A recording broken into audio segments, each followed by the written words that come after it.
There's a prayer you've prayed so many times, you've almost stopped expecting an answer. You don't say that out loud. You'd never admit it in a Bible study. But somewhere along the way, the asking changed. It used to have hope in it, an edge of expectation, a sense that any day now. And now you still pray it. You're faithful, you keep bringing it. But quietly, underneath, you've started to brace yourself for nothing, for the same silence you got yesterday and the year before that. Maybe it's a child you've been praying back home for longer than you can stand to count. Maybe it's a healing that hasn't come, for you or for someone you love. And every morning you wake up and check, and it's still there. Maybe it's a door that won't open, work, a home, a person, a change, and you have knocked until your knuckles are raw, and it stays shut. Maybe it's just a loneliness you keep asking God to lift, and He hasn't, and you're starting to wonder if He's going to. And it's a particular kind of tired. This. It isn't the sharp grief of losing something all at once. That, at least, people understand. They bring casseroles for that. This is quieter and lonelier. It's the slow ache of a thing that never resolves, year after year. The prayer you carry to bed and pick back up in the morning, still unanswered, still open. You've learned to function around it, the way you'd learn to walk with a stone in your shoe. You stop limping visibly. You smile. You show up, and only you know it's there with every step. And the hardest part is the doubt that creeps in around the edges, the kind you'd never say out loud in church. Not just, is God going to answer, but does He even hear? And if He hears, does He care? And if He cares, then why this long? Those are not faithless questions. They are the questions of someone who has been waiting a very, very long time. And the hardest part isn't the thing itself. The hardest part is the waiting. The way the weight wears on you. The way hope, stretched out over years, starts to feel less like hope and more like a slow leak. People who mean well tell you to be patient, to wait on the Lord, and the words just sort of land on the floor, because you have been waiting, and waiting is exactly the thing that's exhausting you. It feels like sitting in a room that has no clock and no door, hoping someone remembers you're in here. I'm not going to tell you to wait harder. I know how cruel that would sound, but I do want to show you something, because there is one word, the actual word that gets translated wait in the most famous verse about waiting in the whole Bible, and it does not mean what you think it means. It is not a word about sitting in a room. It's a word from the hands of a rope maker. And when you see what it actually says, I think it's going to change what's happening in you while you wait. Not how long the wait is. I can't promise you that, and I won't. But what the waiting is doing to you and for you. Stay with me. Let me take you to the verse. You probably know it, or at least the end of it.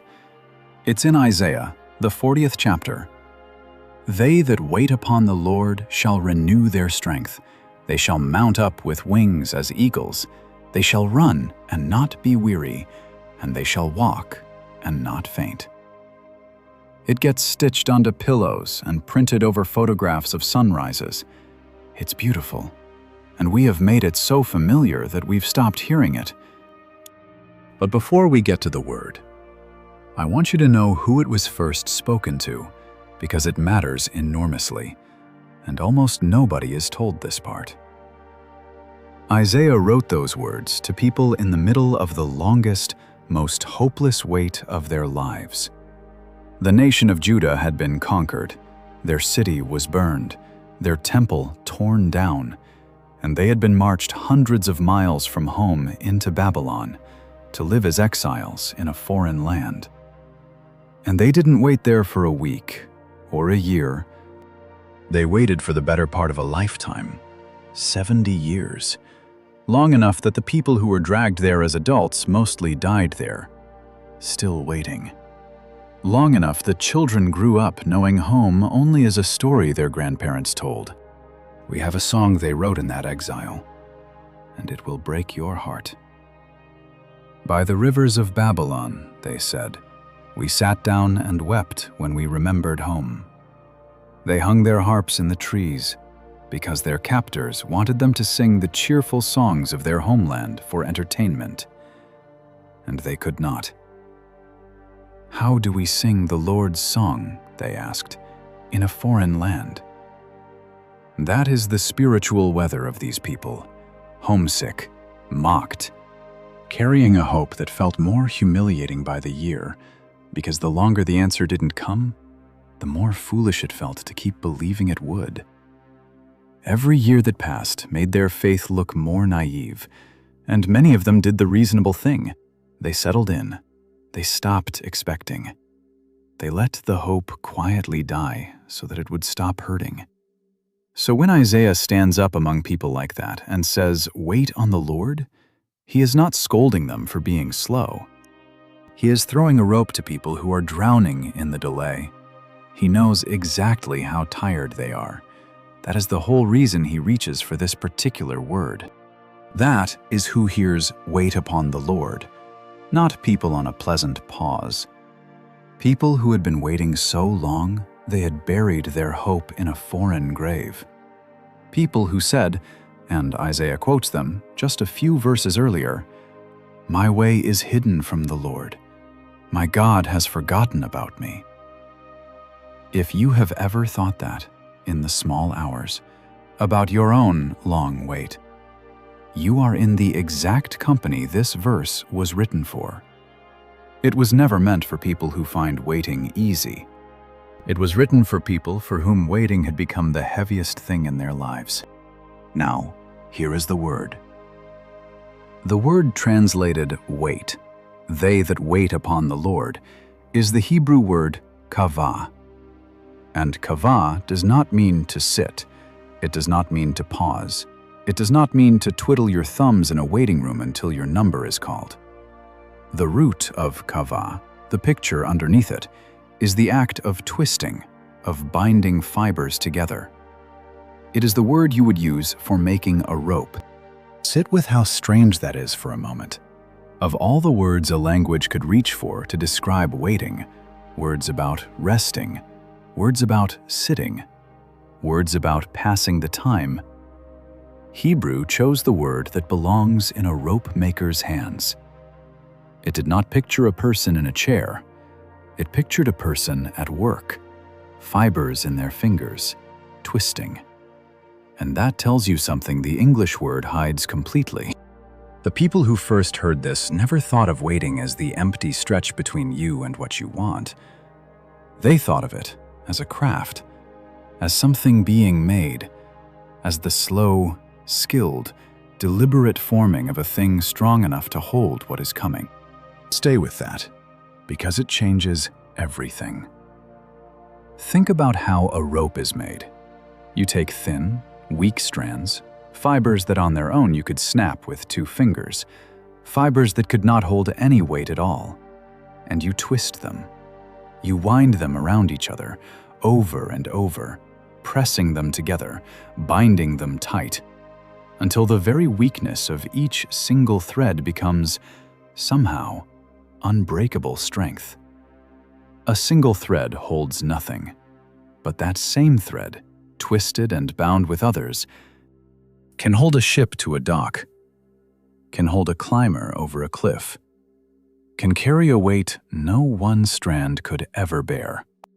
Picture it with your own hands, because you've almost certainly done something like it. You've twisted thread, or braided hair, or wound yarn. You know a single strand has no strength in it at all. It frays, it snaps, it can't hold the lightest thing. But you also know what happens when you start to twist. Wind 2 weak threads together and they begin to hold. Add more. keep twisting, keep binding, and somewhere in that winding, a change happens that you can't quite point to. Weakness becomes strength. Not because any single thread got stronger, but because of the binding itself. Not one of those fibers stopped being weak. They simply stopped being alone. That is what God is telling you waiting is. You do not become strong by white-knuckling your way to more willpower. You become strong by being bound, by winding your one weak, fraying thread around the strength of God so many times that His holding quietly becomes yours. That is the word God chose for waiting. To wait on the Lord is not to sit in an empty room. It is to twist. It is to take the thin, fraying, about to snap thread of your own strength and wind it together with God's, around and around, binding your weakness into His strength until the holding no longer depends on you at all. Waiting, in Hebrew, is the most active thing in the world. It is not the absence of effort. It is the slow, deliberate, daily work of being braided to God. And if that still sounds to you like nothing is happening, like twisting is just a nicer word for sitting there doing nothing, think about how much of the most important work in the world happens exactly where no one can see it. A seed in the ground looks like nothing for a long time.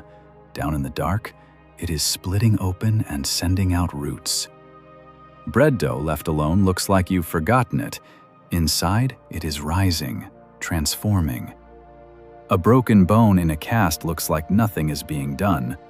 Underneath the plaster, your body is knitting itself back together, cell by cell, in total silence. The realest things grow in the dark, in the place that looks, from the outside, like waiting. Your wait is not the absence of God working. So often, it is the very look of God working, quietly, underneath, in a place your eyes can't reach, in the exact season when it feels to you like nothing at all is happening. And here is the detail that undoes me every time. The Hebrew word for hope, the word tikvah, comes from the very same root, from qavah, which means that in the original language, hope is not a feeling. Hope is a cord. Hope is the rope itself. When the Bible says hope, it is not describing a bright mood you either have or don't. It is describing a line thrown out into the dark that you take hold of and twist your life around. Hope is the rope you hang on to when you cannot see the bottom. There's a moment, early in the Bible, where a woman named Rahab is told to tie a scarlet cord in her window so that she and her family will be spared. And the word for that lifeline, that cord, is this very word. Her hope was a literal rope hanging out the window, and so is yours. Hope was never the feeling that things will be fine. Hope is the cord you hold while you wait to find out. So when you feel that thin, fraying thread in your hands and take it as proof your faith is failing, you have it exactly backwards. A thread is not the absence of a rope. A thread is where every rope begins. The fact that you are still holding even one fiber after everything, after all this time, means the cord is still there, still attached, still being made. You have not lost your hope. You are holding it in the only form it takes in the dark. A single strand, waiting to be twisted into something that can hold your whole weight. Don't let go of the thread because it isn't yet a rope. The thread is how you get the rope. If this is starting to put words to something you felt but couldn't name, would you let me know in the comments? Just tell me one word, the thing you're waiting on. You don't have to explain it. Let writing it down be your way of taking hold of the cord again. And if you'd like to keep going through Scripture with me like this, slowly, one hidden word at a time, I'd be so glad if you'd subscribe. Now let's keep going, because the verse isn't done with us. It says, "Those who wait, those who twist themselves to God, shall renew their strength." And there's a word hiding in there too. The Hebrew word for renew is chalaf, and it doesn't mean what we hear either. When we say renew, we think of topping something up, like adding a little more water to a glass that's gone low. But chalaf means to exchange, to trade one thing for another. It's the word you'd use for changing your clothes, taking off the old and putting on the new. It's the word for the changing of the guard, when a tired, spent sentry steps down and a fresh one steps up in his place. And notice who does the work in a changing of the guard. The exhausted sentry does not have to find the strength to keep standing. He doesn't summon a second wind out of nowhere. He simply steps down, and someone fresh takes his exact post. That is the picture. You are not being asked to become a stronger version of your tired self. You are being asked to step down off the wall you've been holding alone for years, and let someone who never tires take the watch. Do you feel the relief in that? You are not being asked to dig down and find more strength inside yourself. You don't have any more. That's the whole problem. You've been scraping the bottom of your own strength for years, and there's nothing left down there. God is not asking you to squeeze out one more drop. He is offering you an exchange. You hand him your spent, empty, worn-through strength, and he hands you his, fresh, full, unending. You take off the exhaustion like an old coat, and you put on something that was never yours to manufacture in the first place. That is what happens in the twisting. That is what the wait is for. It is the place where your strength runs out, so that his can be exchanged in. And I want to stay here, because I think this is the word you most need. You are tired in a way that sleep doesn't fix. You've run on fumes so long you've half forgotten what it feels like not to be depleted. And the worst part is the guilt, the quiet sense that a stronger person, a more faithful person, would have more left in the tank than you do. So you keep trying to manufacture strength you don't have, like wringing a dry cloth and being ashamed that nothing comes out of it. Hear the word again, chalaf. Exchange. God is not standing over your dry, wrung-out strength, asking why there isn't more. He is holding out his own and asking you to make the trade. The reason you have nothing left is not that you are failing. It is that your strength was never meant to be the thing that got you through. It was always going to run out, so that you would finally stop trying to be your own source and let him be it instead. And then comes the eagle. They shall mount up with wings as eagles.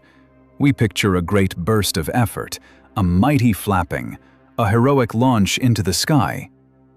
But that is not how an eagle climbs, and the people who first heard this knew it.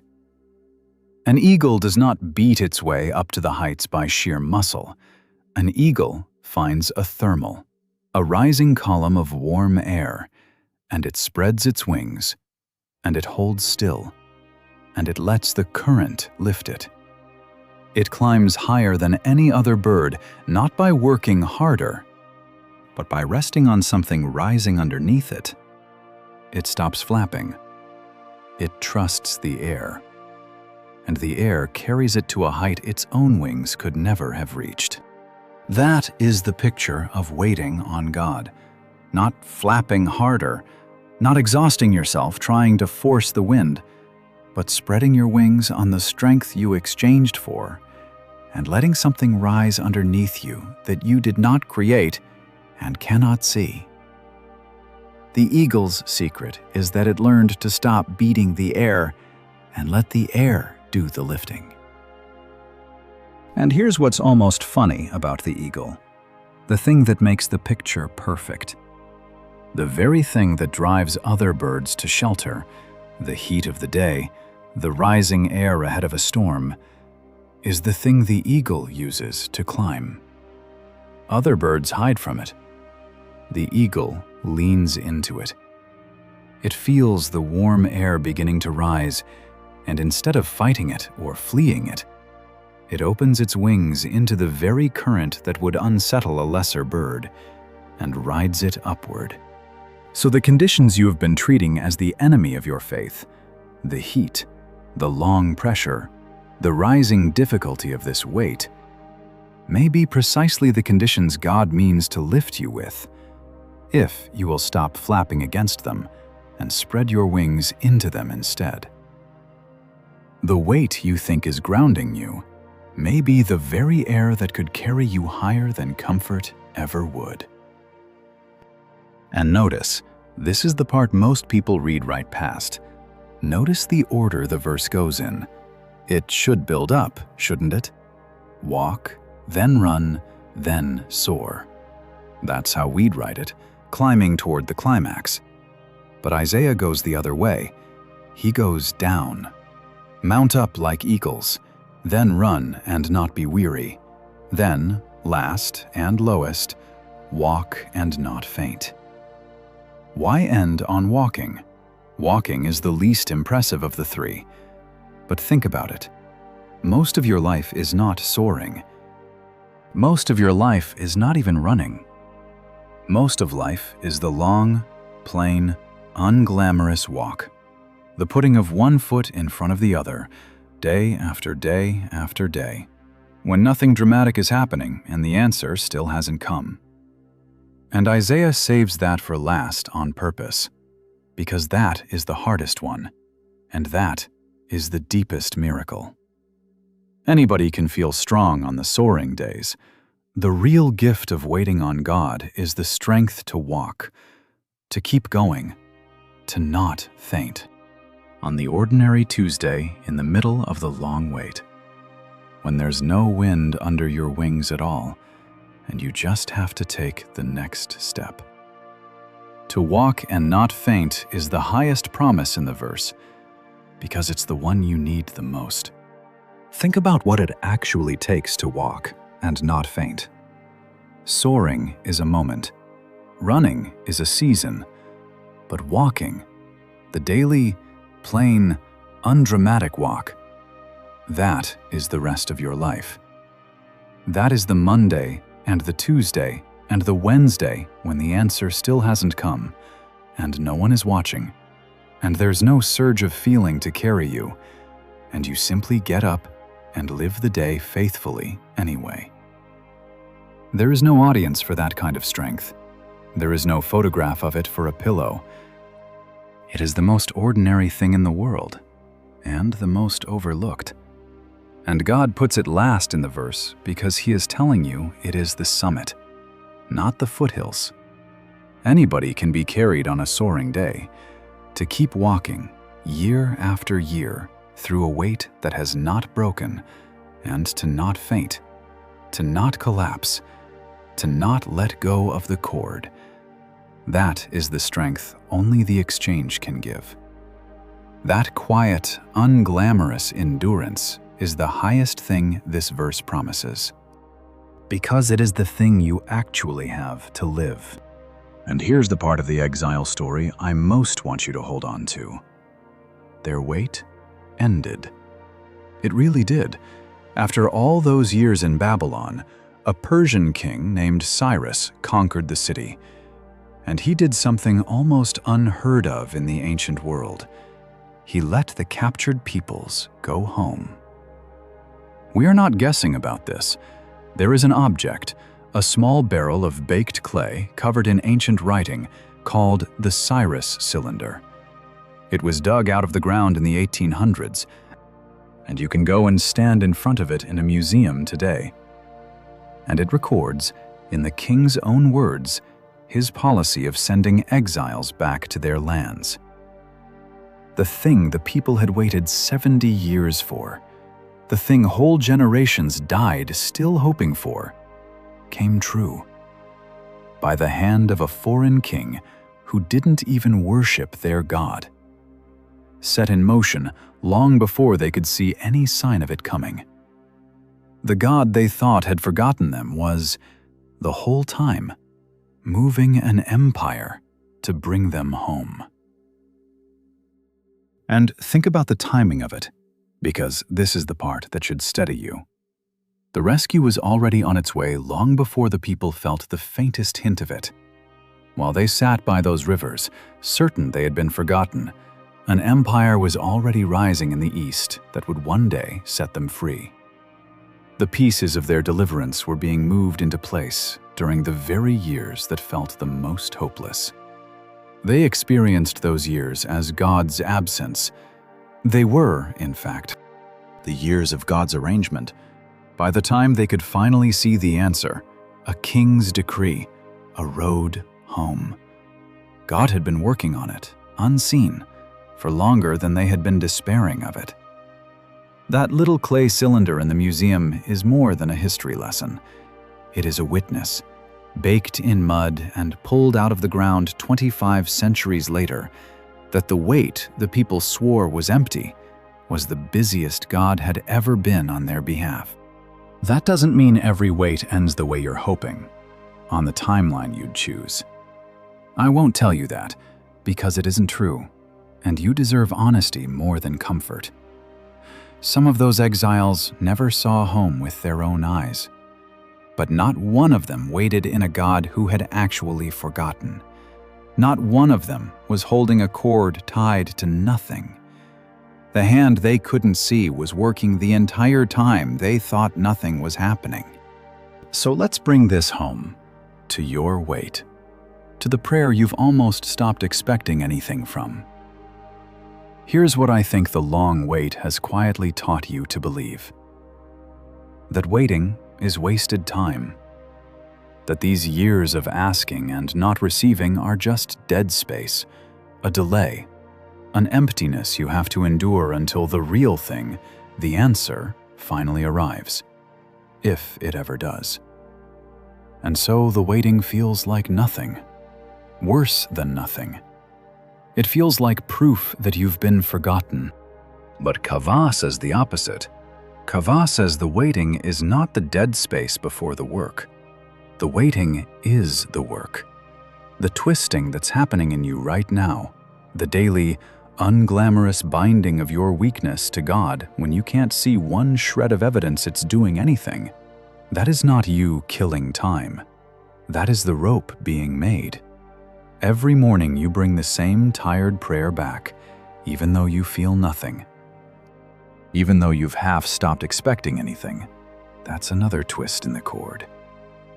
You think you're failing at waiting because it's hard and you're exhausted and you've got nothing left. But the exhaustion is not the sign that it isn't working.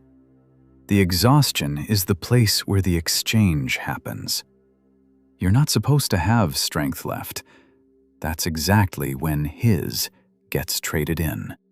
There is a line in Proverbs that has always seemed to me the truest thing the Bible says about waiting. It says, "Hope deferred makes the heart sick." Not bad, not faithless, sick. The Bible itself names what a long wait does to a person. It makes the heart heavy and ill, in a way that is not your fault and is not a sin. So if your heart is sick with how long this has dragged on, God is not disappointed in you. His own book says that is simply what waiting does to a human heart. But look at what qavah does with a sick, tired heart. It does not demand that you feel hopeful. It does not ask you to drum up an optimism you don't have. It only asks you to keep twisting, to keep the thread wound around His, even with a sick heart, even with no feeling left in you at all. You are allowed to wait badly, with a heavy heart and wet eyes, and a faith that feels like one fraying fiber. The fiber is still twisted to Him. That is all qavah ever asked of you. And I want to speak to the shame of it, because I think it's there. There's a particular embarrassment in still praying for the same thing after all this time. You feel like you should be over it by now, should have more faith, shouldn't still be bringing God this same old request like a child tugging a sleeve.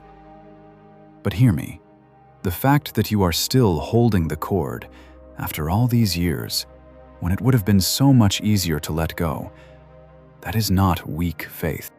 That is the strongest faith there is. Anyone can hold the rope on the day the answer comes.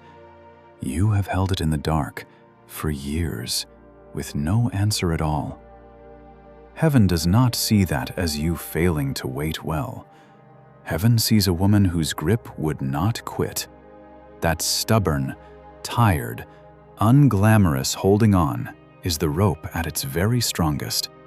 I have watched people carry the same request to God for decades and feel embarrassed every single time, as though there were an expiration date on what you're allowed to keep asking for. There isn't. The God of the Bible is not irritated by the woman who keeps coming. Remember, Jesus told a whole story about a widow who would not stop knocking on a hard judge's door until she got her justice. And the point of it was not that she should have given up and stopped bothering him. The point was, keep coming. Your years of bringing the same prayer are not a failure of faith. They are the very persistence Jesus praised. You have been doing the exact thing He told you to do all this time, while feeling ashamed of it. So set the shame down. The cord that is still tied after all these years is the strongest one in the room. So what do you do with this in an actual ordinary day? Not wait harder. You can't, and you don't need to. Here is the small, real thing. The next time you catch yourself asking, "How much longer?" try gently trading that question for a different one. Instead of, "How much longer?" ask, "What am I being twisted into?" Instead of straining to see the answer coming over the horizon, do one small thing that binds you to God right where you are. Say the prayer again, not to twist God's arm, but to twist your thread one more turn around His. Open the Bible to one of these promises and read it out loud, even if it doesn't land, even if you feel nothing, because the feeling is not the point. The binding is the point. Show up to the thing that keeps you near Him on the day you least feel like it, precisely because that is the day the cord gets its strongest twist. And then practice the exchange. Take a breath and hand Him the thing you cannot carry one more inch. Not the outcome, you were never carrying that anyway, but the weight of the waiting itself. Say it plainly. I have run out of my own strength. I am trading it in for yours. I am going to stop flapping and spread my wings and let you be the wind. You will probably have to do it again tomorrow. The strength comes as an exchange, not a deposit. It's daily, like bread, like changing your clothes. You don't trade in your tiredness once and live off it forever. You bring the empty and trade for the full again, every morning of the wait. That's not failing. That's how it was always meant to work. And here is a second small thing. If you want something to hold, find one fixed point, one daily moment you can bind to God the same way every day, no matter how the wait is going. It can be tiny, the first sip of coffee, where you say one sentence, "I am still holding on." A verse taped to the mirror that you read whether you feel it or not. A single candle you light while you pray the old prayer one more time. The power is not in the size of it. The power is in the repetition, because that is exactly what twisting is. One turn of thread does almost nothing. It is the same turn, repeated 1,000 times, that makes the rope. So don't despise the smallness of your daily binding. Every unremarkable morning that you come back and wind your thread around his one more time, you are not waiting in vain. You are, strand by strand, in the dark, becoming unbreakable. So let me leave you with this, and I'll keep it light, the way I promised. The word for waiting was never a word about sitting in an empty room. It's a word from the rope maker's hands. To wait on the Lord is to twist your weak, fraying thread into His strength, over and over, until the holding doesn't depend on you anymore. Your wait is not dead time. It is the rope being made. You are not running low on a strength you're supposed to refill. You are being offered an exchange, your empty for His full, fresh every morning. So stop beating the air, spread your wings, and let the rising thing you cannot see carry you to a height your own effort never could. And that prayer you've almost stopped expecting anything from? Keep holding the cord. Not because holding is easy, because the one on the other end of it has never, for one moment, been holding nothing. The hand you can't see is moving, the way it moved in empire to bring a forgotten people home, long before they could see a single sign of it. Your weight is not empty. It only feels empty because the work is happening in the dark, in the twisting, in the place where your strength ends and His begins. He was holding the other end of your cord before you ever started praying, and He will be holding it long after this wait is finally over, whenever and however that comes.